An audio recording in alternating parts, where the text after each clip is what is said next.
Welcome back. One of the things you may want to do is to match the tone that you normally write in when you are redoing content inside of Jasper. And Jasper has a template that will help you to do that. You're going to go to the templates area.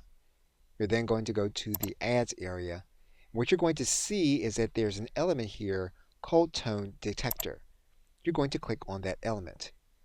You're going to see that you have 800 characters that you can paste in here so that Jasper can tell you your specific tone of voice.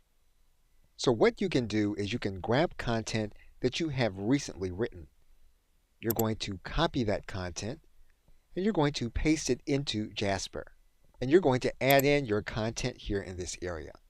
Once you have your content added, you can click Generate. And Jasper will generate your content voice. And you can see here that when you're going to be rewriting or redoing content, you can use this voice in order to help Jasper to more closely match the voice that you normally write in. Okay, so with that, thanks, and I will see you in another video.